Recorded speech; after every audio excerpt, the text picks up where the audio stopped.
السلام عليكم ورحمة الله وبركاته. بسم الله الرحمن الرحيم.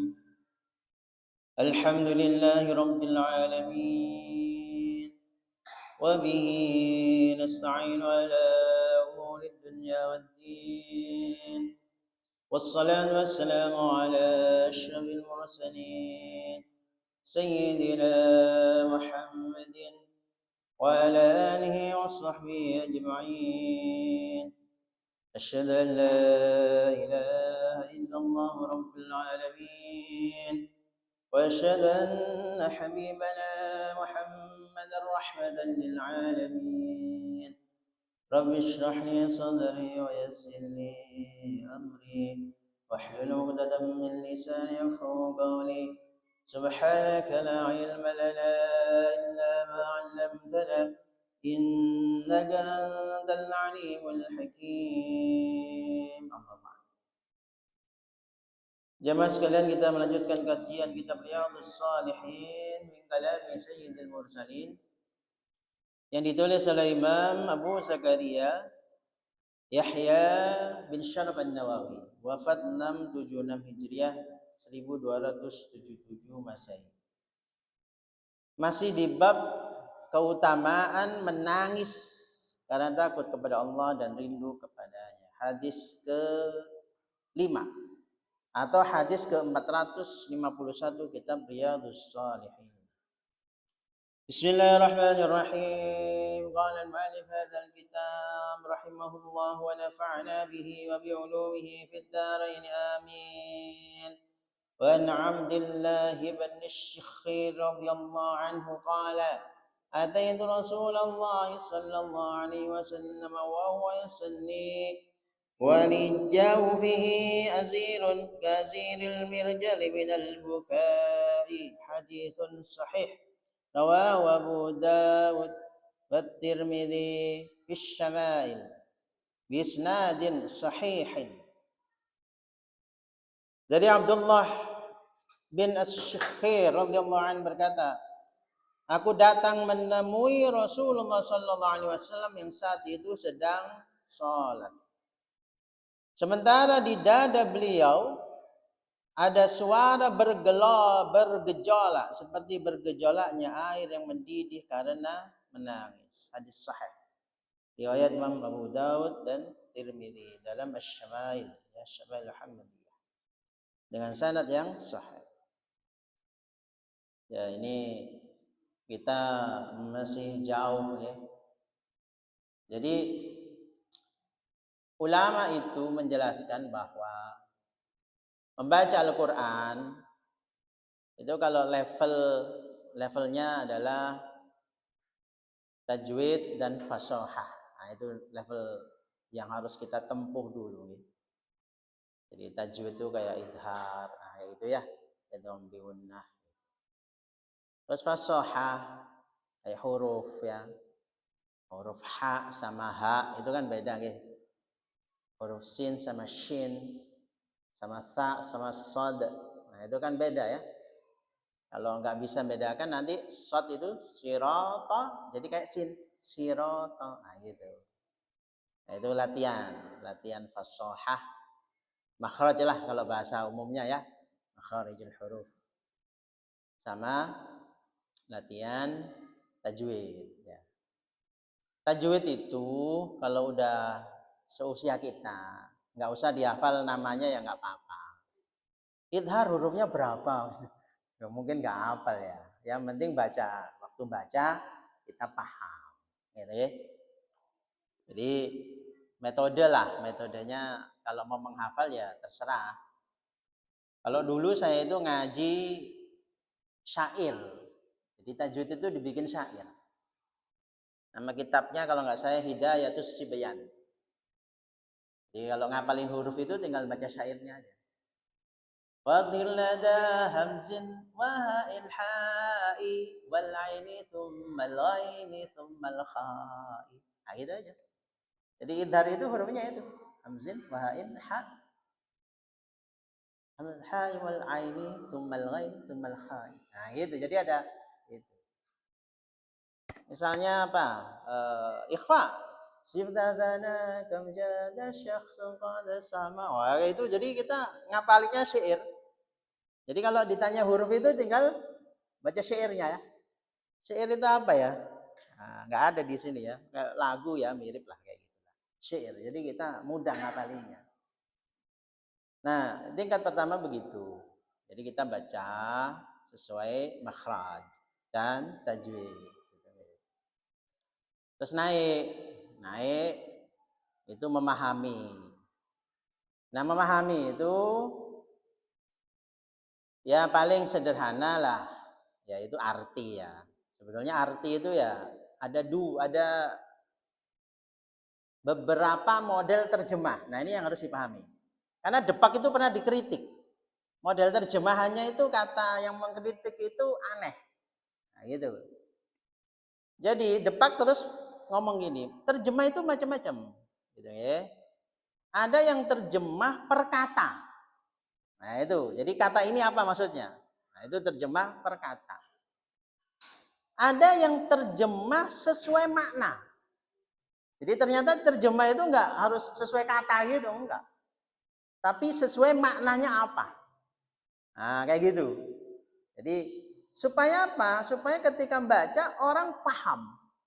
Karena kalau hanya terjemah letterless ya, sesuai dengan kata itu bahasa Arabnya apa, bisa jadi nggak paham. Nah, jadi ternyata terjemah itu macam-macam. Ya, si Depak, Kementerian Agama, bagian itu mengatakan bahwa terjemah kami itu nggak model yang sampai pakai.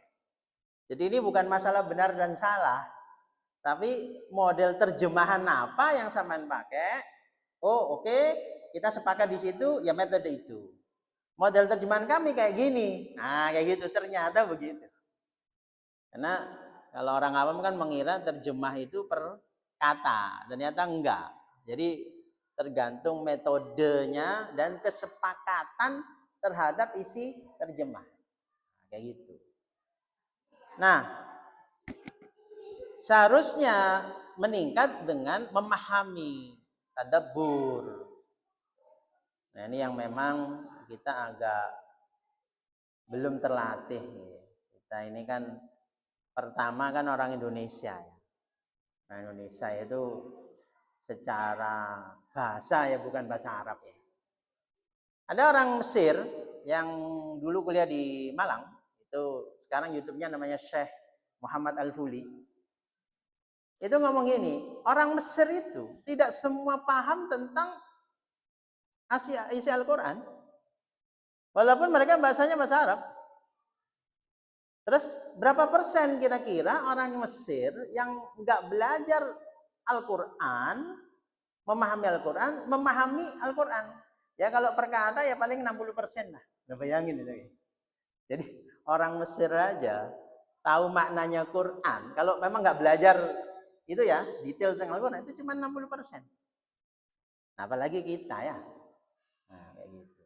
Memang, nah inilah pentingnya memahami Al-Quran.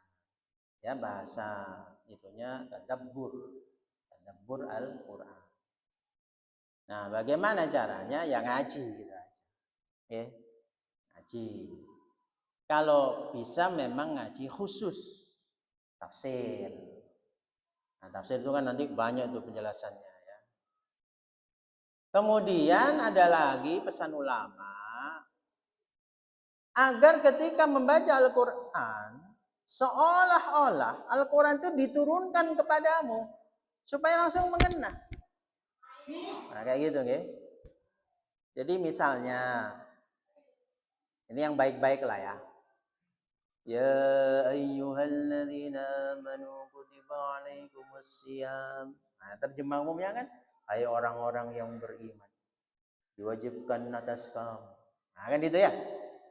Nah, ketika membaca itu, kita itu langsung misalnya gini, Pak Saifuddin baca. Hai orang yang beriman, hai Saifuddin, diwajibkan atas kamu. Jadi seolah-olah Al-Quran itu diturunkan kepada kita. Sehingga apa? Khitabnya itu kita. Sehingga apa? Ya orang itu kalau khitabnya langsung, itu lebih mengena. Nah gitu. Misalnya ada siksa, langsung inna adzaballahi syadid. Langsung, kalau aku yang disiksa gimana ya? Nah gitu. Kita kan enggak ya. Kita itu kalau ada berita yang baik, wow surga, nah kita, wah itu saya itu. Gitu. Tapi kalau ada yang nggak baik, wah itu orang lain nih, orang lain. Nah gitu ya. Stephen Covey ini membuat buku namanya Eight Habits, kebiasaan ke-8. Dan sebelumnya Seven Habits, 7 kebiasaan effective people. Buku berikutnya Eight Habits. Eight Habits itu kebiasaan ke-8. Pada saat mentraining orang, Stephen Covey itu berkali-kali bertanya, saya mau tanya, siapa yang merasa ilmu ini penting, ilmu ini, tetapi yang harus mengikuti ini harusnya orang lain. Karena ini sih agak kritikan gitu. Ternyata semuanya ngaco. Jadi yang hadir di situ merasa sudah baik. Yang nggak baik itu yang nggak hadir. Jadi ini ilmu baik, tetapi harusnya yang hadir ini, ya kami udah tahu. Nah, yang nggak baik itu orang lain. Nah, gitu. Itu kelakuannya kita ya. Jadi kalau ada yang baik-baik, oh itu saya. Kalau nggak baik-baik, itu orang lain. Nah itu, maka kata ulama, khitabnya itu kita. Gitu. Jadi bacalah Al-Quran seolah-olah Al-Quran diturunkan kepadamu. Jadi kalau ada siksa neraka, ya Allah, saya disiksa di neraka bagaimana? Nah kayak gitu. Nah, dengan begitu, ya ini saya juga masih belajar nih. Kita kan masih level 1 ya. Masih cara baca benar ya, tajwid dan fasahahnya gitu. Ya, kita belajar step by step kayak gitu. Sehingga apa? Sehingga mengena kayak gitu. Mengena. Contoh apa ya? Ini yang Profesor Quraisyab itu. Jadi kalau ada lafaz ya ditambah dengan ayyuha, kayak ya ayyuhalladzina amanu, ya itu artinya wahai, ayyuha artinya juga wahai. Lah kok didobel? Nah ini panggilan mesra, panggilan lembut. Nah gitu. Jadi panggilan kepada orang beriman lembut. Berarti di ayat lain juga sama. Kul ya ayyuhal kafirun. Katakan Muhammad, ya ayyuhal kafir. Berarti kalau kita ngomong sama orang kafir itu lemah lembut. Nah itu. Nah ini yang kita kan kurang di situ. Sehingga ini sampai uang sih nggak seneng, wah, gak karu-karuan itu ya. Kafir. Nah, padahal perintahnya ya ayyuhal kafir. Nah ini memahami namanya, memahami. Dan sekali lagi kata ulama, bacalah Al-Quran seolah-olah Al-Quran diturunkan kepada. Nah itu ya kita masih belajar bersama-sama. Bisa seperti Rasulullah SAW. Ada ulama yang malah, insya Allah, kalau sholat sunnah itu baca ayat tentang siksa langsung pingsan. Wah, wis kita wis nggak level itu. Baca ayat langsung pingsan. Nah itu kalau sholat sunnah kan sendirian itu. Kalau sholat wajib ya jangan. Sholat sunnah. Saking takutnya. Allah ini, nah kayak gitu. Kita kan cuek bebek ya. Terus kita itu merasa sudah baik aja wis. Pokoknya saya ini baik, saya ini benar. Kalau ada yang tidak baik itu orang lain. Kalau ada yang salah itu orang lain. Nah, gitu. Kita itu kan gitu kalau ngomong ya. Saya ini baik, saya ini benar. Kalau ada yang salah itu orang lain. Kalau ada yang nggak baik itu orang lain, bukan saya. Nah, itu. Level kita masih di situ. Padahal anjurannya muhasabah terus ya. Tapi muhasabahnya itu ya balik lagi. Oh, saya ini udah baik. Saya ini udah benar. Ya apa? Muhasabah kok bener, baik apa? Insyaallah, insyaallah. Ya saya kan udah muhasabah dan saya udah teliti. Wah, ternyata saya itu memang baik. Wah, yang salah orang lain. Ini muhasabah toh. Kalau kurangi belas. Insyaallah, insyaallah. Jadi perintah muhasabah itu udah dilakukan, tapi ya baik semua. Baik, baik, baik, baik. Ya udah, yang salah orang lain, salah baik. Insyaallah, insyaallah. Memang kadang muhasabah itu harus orang lain yang menilai ya, bukan kita. Yang nilai orang lain. Dan orang lain itu nggak boleh sungkan. Ya, kalau sungkan ya nggak selesai. Hanya kalau, nah ini saya nggak tahu ini ya. Mas Agus ini kalau ngajari bapak-bapak itu kalau negur itu sungkan enggak gitu. Cari salah gitu. Sungkan negur gitu. Wah, itu ya bahaya itu ya. Kok sungkan. Sampai negur aku lho, umur sampean piro?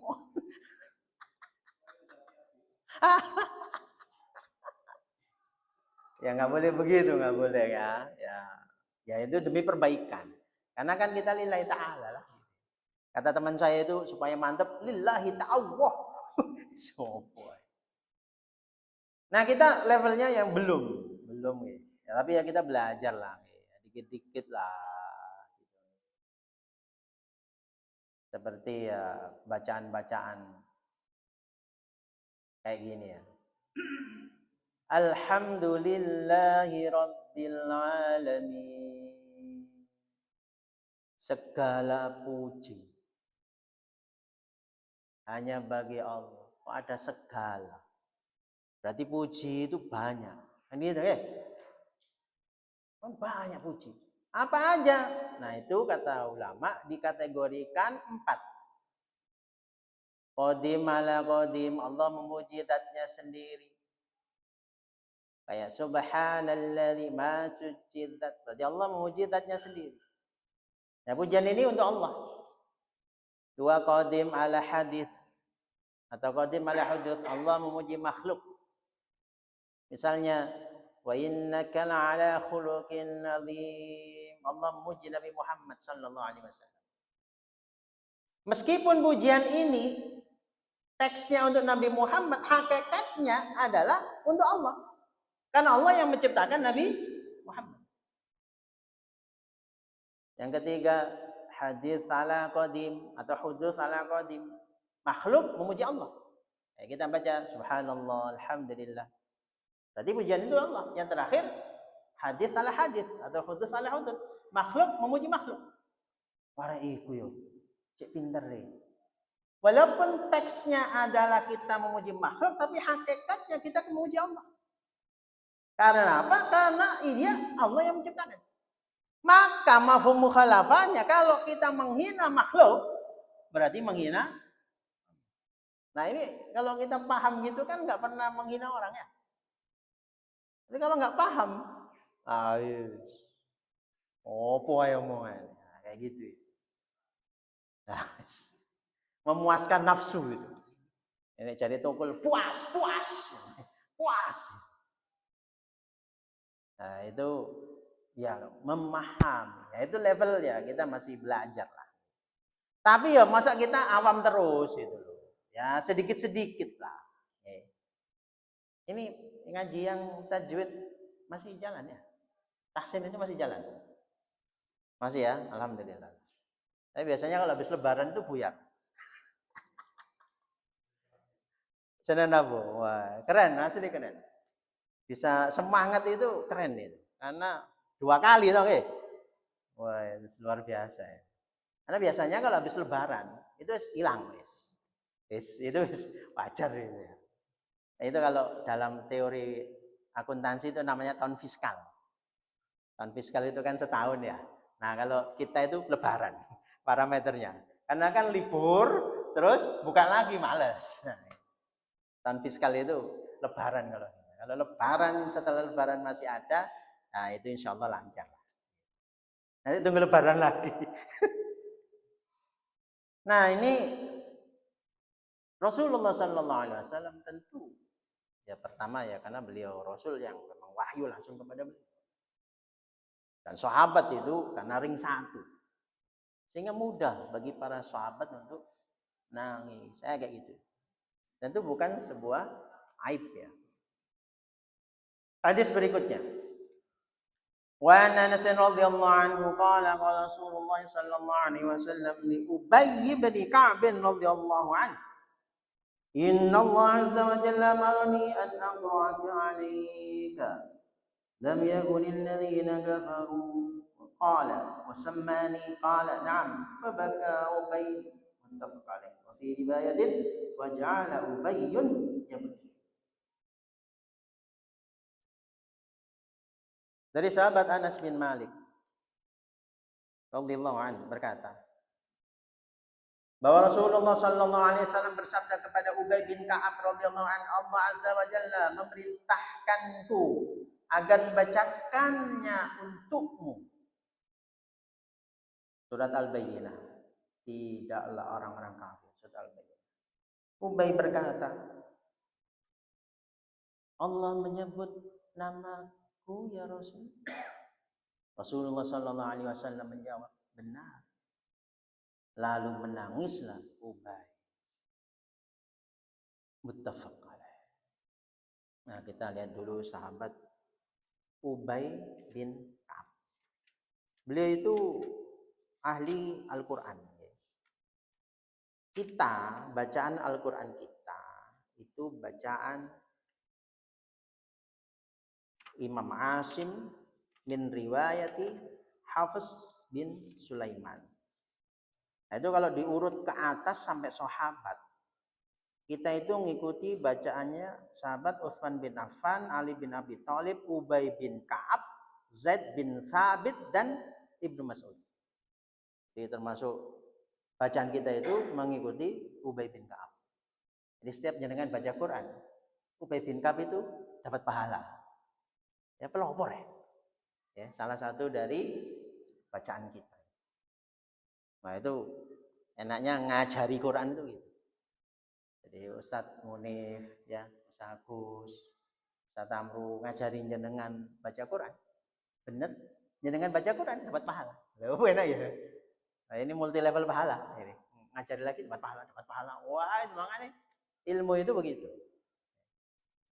Nah, jadi Ubay bin Ka'ab itu sahabat yang memang ahli di dalam Al-Quran. Yang kedua, sahabat Ubay bin Ka'ab itu juga ahli di dalam bahasa. Termasuk kata-kata kiasan. Jadi ceritanya, pada zamannya Umar bin Khattab radhiyallahu anhu, ada perempuan. Perempuan itu mengadu ke Umar bin Khattab. Tapi karena perempuan, bahasanya itu enggak terang-terangan. Pakai bahasa kiasan. Bahwa dia itu enggak disentuh sama suaminya. Karena suaminya sibuk ibadah. Wah, luar biasa. Ibadah terus istrinya enggak pernah disentuh, enggak ireken bojone. Ya bojone yang jerit lah, nah, gitu gitu. Mengadu ke Umar bin Khattab. Umar bin Khattab enggak paham gitu karena bahasanya kiasan. Umar ya gampangannya gini, ya bagus toh suamimu ibadah, nah gitu kan. Tapi istrinya kan nggak ngomong belak-belakan gitu. Akhirnya pulang ini istri ini. Wah, percuma ya. Terus Ubay paham, Ubay bin Ka'ab. Sampai nggak paham tak maksudnya. Kan udah benar suaminya ibadah toh. Itu bukan begitu, maksudnya itu begini. Walah, ya nggak paham aku. Kayak ibu-ibu kalau minta dibelikan perhiasan ngomongin terserah. Apa artinya? Terserah ya. Berarti boleh nggak beli ya? Gue nggak beli kok muring-muring. Jaluk itu kono apa? Terserah. Mangan nang di terserah. Nah, itu kan bahasa-bahasa kinayah yang harus ditafsir. Mungkin ahli tafsir aja belum tentu bisa loh menafsirkan kata-kata ini ya. Nah, si perempuan tadi karena bahasanya bahasa kinayah pakai bahasa syair ya. Umar nggak paham. Ubay. Akhirnya Umar, ya gini aja lah kalau perempuan itu datang lagi kamu aja yang nangani. Ya udah wis. Datang lagi nih perempuan sama suaminya. Terus mereka bermain syair. Istrinya syair, Ubay bin Ka'ab syair, suaminya juga syair. Hanya di orang Arab pinter syair ya saat itu ya. Dan bahasanya kinayah. Langsung paham suaminya. Oh iya saya salah. Wah ini keren nih Ubay bin Ka'ab. Kemarin anak saya itu SMA dapat tugas dari gurunya puisi. Tanya saya, ini maksudnya apa ya? Aku ya, ya Allah, dia puisi ini ya gak paham. Karena puisi itu sastrawan kan, itu kan jiwa. Nah, ya gak paham ini, kira-kira lah. Puisi lagi, terus gini, takono ChatGPT. Ya kita lemah gitu, di dalam sastra itu kita lemah ya. Kalau orang-orang dulu yang orang Melayu lah ya, orang Melayu itu kan keren ya, memang bahasanya masih sastra ya. Kalau sekarang Ustadz Abdul Somad itu masih bisa itu, karena kan Ustadz Abdul Somad itu senior ya, jadi waktu kecil itu memang dunia sastra itu biasa. Nah nggak tahu Melayu yang masih muda-muda, mungkin udah nggak bisa kayak kita ya, karena kita kan udah sibuk matematika, fisika gitu kan. Kalau orang-orang Melayu zaman dahulu kan masih sastra tiap hari. Upin Ipin itu, jangan lihatin Upin Ipin. Neneknya Upin Ipin itu pointer sastra. Gurindam 12, Seloka, lu ngerti kabeh. Upin Ipin gak iso. Bahasa wis beda mainan ya. Beda mainan. Nah, Ustaz Abdul Somad itu masih bisa.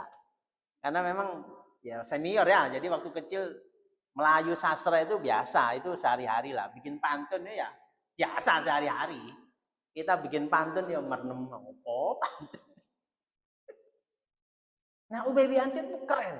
Jadi selain ahli Al-Qur'an, beliau itu juga begitu. Termasuk waktu tarawih ya.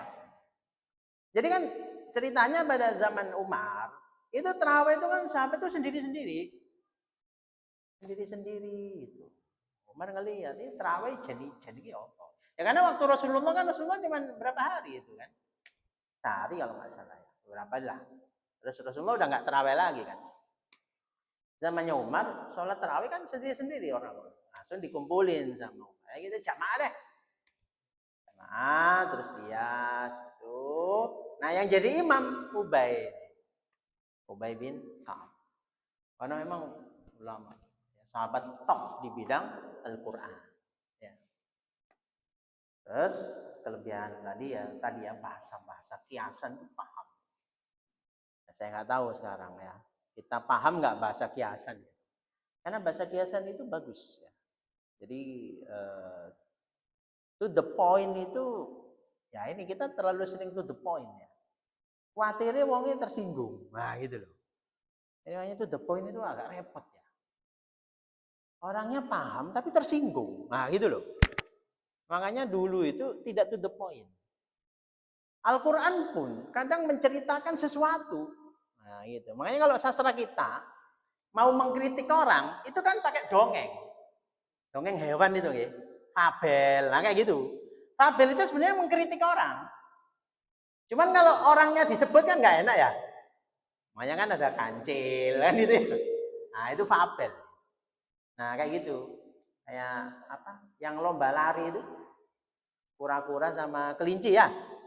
Kan menangan kelinci. Itu kan ngeritik. Masih cepet tapi akhirnya meremehkan. Nah kayak gitu. Nah kita ya belajar lah. Belajar. Memang kemampuan kita di dalam bahasa-bahasa sastra, kiasan, itu kurang, tapi kita belajar. Karena to the point itu bagus karena langsung tahu isinya, tapi bisa membuat orang tersinggung. Nah, kayak gitu itu bahasa yang harus kita pahami. Ya bahasa kiasan. Ya belajar lah. Metode bahasa-bahasa kiasan. Sumur sakmene kok belajar. Kan belajar itu nggak ada umur ya. Nggak ada umur, nggak peduli belajar itu. Ya belajar lah. Saya juga belajar nih. Sama. Makanya kalau saya nerangkan gitu kan ada pengantar, nah, kayak gitu. Nah, ujuk-ujuk. Nah, kayak gitulah. Nah, ini Ubay bin Ka'ab radhiyallahu anhu top. Keren, asli keren. Nah, waktu itu Rasulullah Sallallahu Alaihi Wasallam bersabda begini, Allah memerintahkanku agar membacakan untukmu ayat. Ubay langsung, Allah menyebut namaku ya Rasul. Kemudian Rasulullah menjawab, benar. Langsung nangis Ubay. Kenapa? Ya karena Allah menyebut Ubay. Ya kayak misalnya ya, Pak Saifuddin gitu ya. Sama Kapolri disebut namanya. Di GBA itu ada namanya Pak Saifuddin. Kan seneng gitu. Seneng nggak Pak? Betul, polisi nyebut Kapolri ya. Komandan tertinggi. Apa disebut presiden di sana gitu. Itu langsung. Ubay itu karena disebut Allah. Makanya sahabat Utsman bin Affan mengatakan, ya ada banyak ulama, Al-Quran itu ma'dubatullah, hidangan dari Allah. Jadi membaca Al-Quran itu sama dengan dialog dengan Allah. Ya kita belum level gitu. Kita membaca yang masih baca aja gitu ya. Kalau ulama itu sudah hidangan Allah, ma'dubatullah, hidangan dari Allah untuk kita. Makanya Dr. Ait Al-Qarni, ulama yang sering menulis buku, termasuk buku-buku berpikir positif, la tahzan itu. Ada bukunya, salah satunya bernama Nikmatnya Hidangan Al-Quran. Bayangin. Jadi Al-Quran itu hidangan dari Allah untuk kita. Jadi kita membaca Al-Quran itu berdialog dengan Allah. Kalau kita belum level ya, tapi ya ilmu dulu ya. Setidaknya kita tahu ilmunya. Karena kita dialog dengan Allah.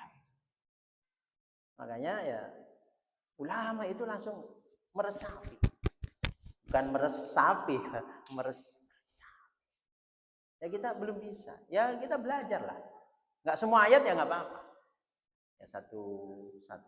Nah kayak gitu lah. Kita paham. Minimal tadi lah. Kalau ada ayat tentang siksa, ya kita langsung ngomong, kalau aku yang disiksa bagaimana? Nah gitu ya. Pertanyaannya begitu.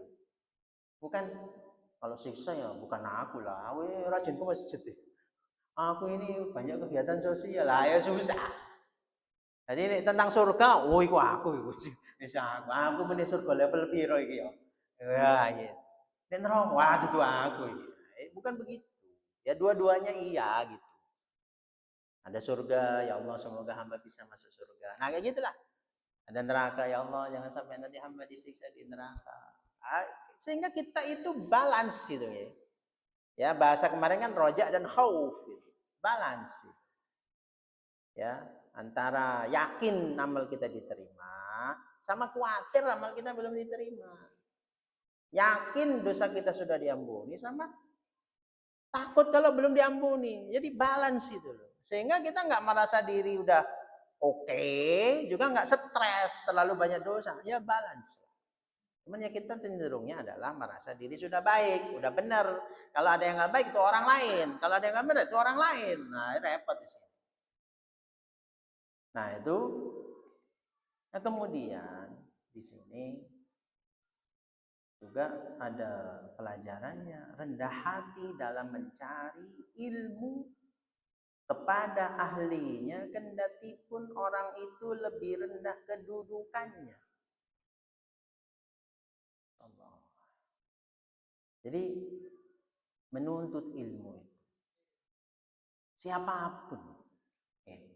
Kalimat indahnya kan gini, undur maqala wala tandur man qala. Lihatlah apa yang diucapkan, jangan lihat orang yang mengucapkan. Nah, gini. Saya dulu waktu ngajar di kampus ya. Saya ngomong ke mahasiswa. Begini ya. Saya di depan bukan berarti saya lebih pintar dari sampean. Saya di depan karena saya lulus lebih dulu. Kalau misalnya sampean lulus lebih dulu, ya saya jadi mahasiswa sama jadi dosen. Jadi kita sama aja. Dan guru kita sekarang juga sama, namanya Profesor Google. Waktu itu belum ada ChatGPT ya. Jadi kalau sampean rajin baca internet, rajin baca ini, ya sampean bisa jadi lebih pintar dari saya. Dan saya nggak masalah. Kalau nanti sampean lulus, terus sekolah lagi, S2, S3, sampai prosesor,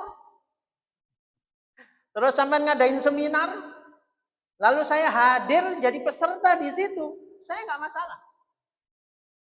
Tapi sampean jangan balas dendam. Oh, ini Pak Faisal Biani, sing biasa nyeneni aku, tak seneni saya, nggak usah balas dendam. Nah, gitu. Ya nggak apa-apa, kayak gitu itu nggak apa-apa. Kenapa? Karena, nah ini nomor satu, guru itu kalau muridnya lebih berhasil, berarti sukses, kan gitu nggih? Betul nggak? Guru kalau muridnya lebih berhasil, berarti sukses. Gitu aja lah. Apa sungkan-sungkan ya? Sampai lebih sukses, berarti saya berhasil. Mas ngono ae. Dalile yo pinter dijenenge guru kan dalil ono ae ya. Ya Allah, ya Allah. Yang kedua memang ilmu itu ya begitu. Siapa yang belajarnya rajin, ya akan cepat. Nah ini teman saya cerita. Jadi dosen saya itu Pak Alkaf namanya. Waktu itu PhD ya. Insinyur Abdullah Alkaf PhD. Ada teman kuliahnya, kuliah lagi. Saya ngajar Pak Alkaf. Jadi koncone dhewe. Dari kata teman saya, waktu di kelas ya nyeluki Pak, di luar, kaf ya ngomong. Lah wong kok jone kuliah, sing ngajar koncone dhewe. Ya nggak apa-apa kayak gitu tuh biasa aja ya. Aneh aja. Dosen-dosen senior yang ngajar ada yang cek wingi sore, ya nggak apa-apa itu. Itu biasa itu. Dulu saya waktu kuliah, itu kan barengan anak D3 ya. Orang D3 atau Politeknik ambil lintas jalur namanya, S1. Ada itu bapak-bapak udah rambutnya putih itu. Bayangin ya, rambutnya putih itu. Ambil S1, kan habis D3 kan ke S1. Nah dosen wali saya itu, ya kan jauh lebih muda ya. Sampai sungkan. Ya nggak apa-apa itu ya. Bapaknya tuh, ya hebat berarti bapaknya ini kan. Walaupun dosennya lebih muda, dia tetap ilmunya lebih bagus. Nggak apa-apa ini. Bukan masalah kedudukan, bukan masalah umur. Nggak apa-apa. Saya itu pernah ngajar. Peserta saya itu profesor. Kalau nggak 2-3 orang ya. Dari 5 orang itu kalau nggak salah 2 orang atau 3 orang. Profesor sudah. Saya itu ya awalnya ya agak sungkan gitu gimana gitu. Tetapi itu menunjukkan beliau itu hebat. Walaupun profesor masih mau ikut kelas saya. Luar biasa orang-orang. Keren. Itu yang hebat beliau-beliau, bukan saya. Bukan. Karena beliau masih mau tawaduk. Ya tentu saya kalah usia, ya kalah gelar ya. Udah profesor ya. Nah, kayak gitu. Wah, itu keren. Kiai-kiai itu pun sering datang ke majelis, terus nutupi ambek serban gini supaya nggak ketahuan orang. Datang ke majelis ngaji dengan nutupi serban. Jadi kiai-kiai itu jangan dikira nggak ngaji lagi, masih ngaji. Nah, masa kita nggak mau ngaji? Kok diajar Mas Agus dari sopo siro? Wani ngajar aku. Oleh bilang perkara. Enggak usah begitu ya. Enggak usah begitu, santai aja. Saya pernah ceritakan. Ada kiai di bidang Al-Qur'an, beliau terkenal memang ahli Al-Qur'an, termasuk kalau nggak salah ya mungkin pendiri ya. Jamiyatul Qurra wal Huffaz, Kiai Basari Alwi Murtadha almarhum. Pengasuh PIK Malang, Pesantren Ilmu Quran Malang. Yang di Lawang kalau nggak salah ya. Saya lupa ya. PIK, Pesantren Ilmu Quran Malang. Nah itu beliau itu pun ngomong gini. Padahal beliau udah ahli Al-Quran. Saya kalau ketemu murid saya, karena ada murid beliau itu yang udah levelnya tinggi, ulama. Qiraah sabah.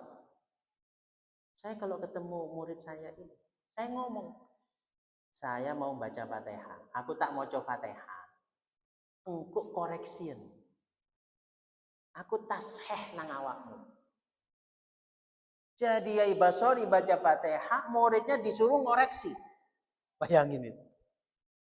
Ya, bagi Yai Basori dulu dia murid saya, sekarang dia ulama. Bisa aku koreksi. Masya Allah, itu dari segi usia tentu sekuan Yai Basori ya. Belajar Al-Quran duluan Yai Basori. Ya, Lawang itu yang pertama masuk itu Lawang ya, Malang itu. Lawang ya, pasar Lawang ya. Nah, daerah Lawang. Padahal beliau ulama, ahli Al-Quran, qori. Tapi ya ketemu muridnya masih begitu. Nah maka tidak ada alasan apapun menuntut ilmu, itu nggak ada alasan. Apa mana dalil? Aku nek ngaji nang masjid yo sorry Jack.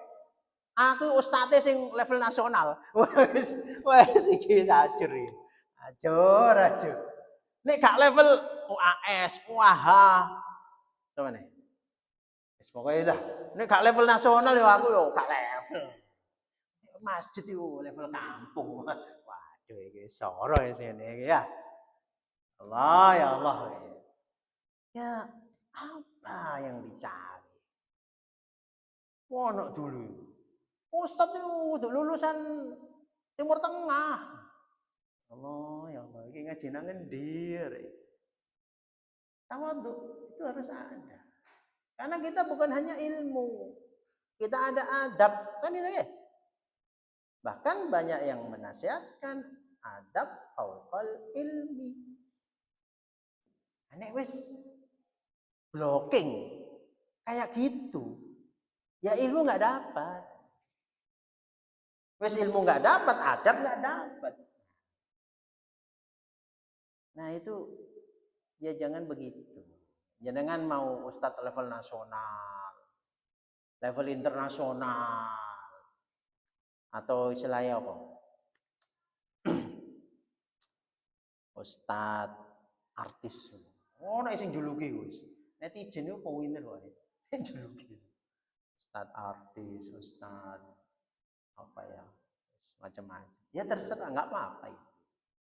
Tetapi jangan sampai muncul sebuah istilah atau sebuah blocking. Aku nih gak usah level ini, aku nggak mau.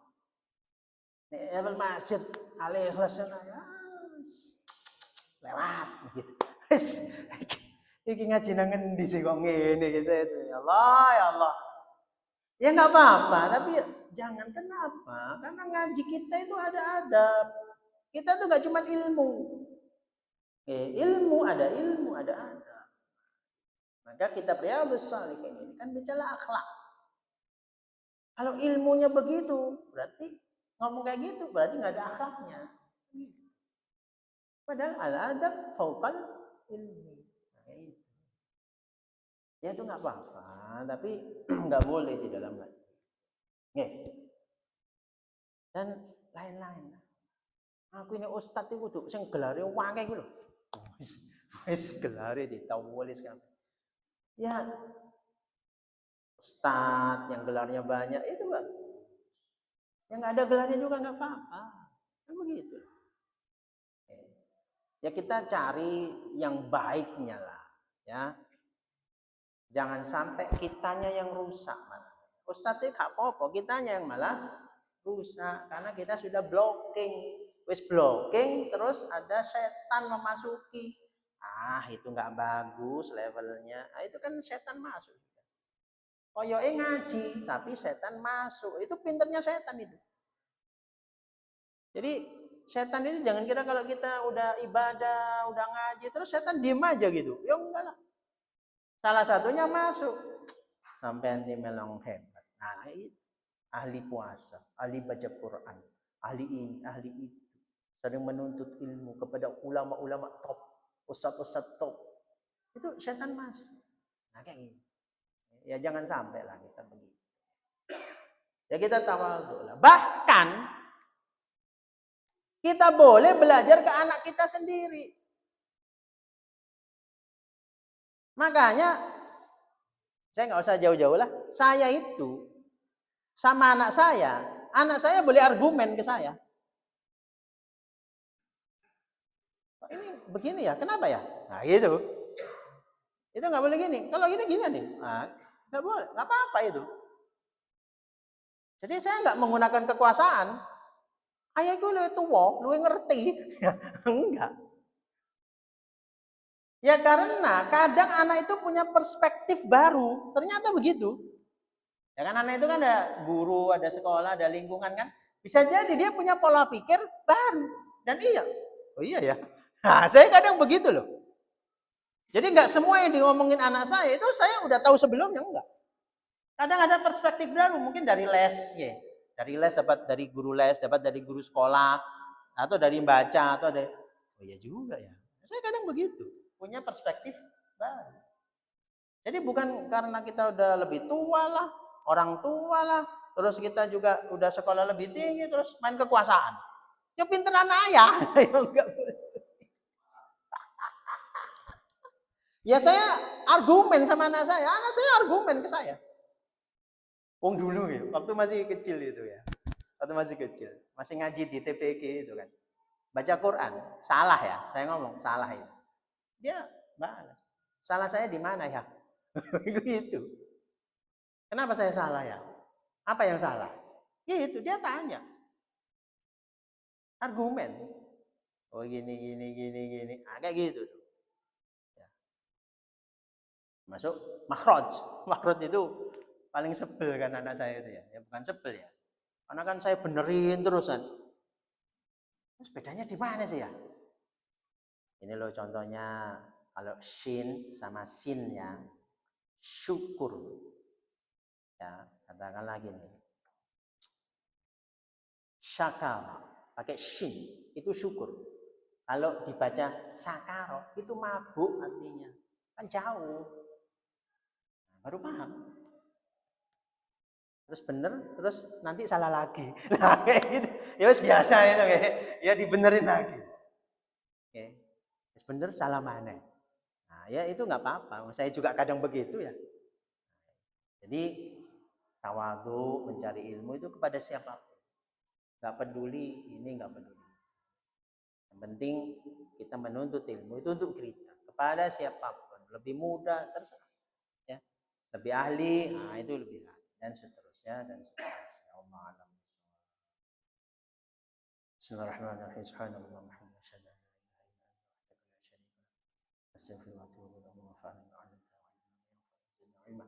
ربنا اتنا في الدنيا حسنه وفي الاخره حسنه وقنا عذاب النار. الحمد لله رب العالمين. ثم السلام عليكم ورحمه الله وبركاته.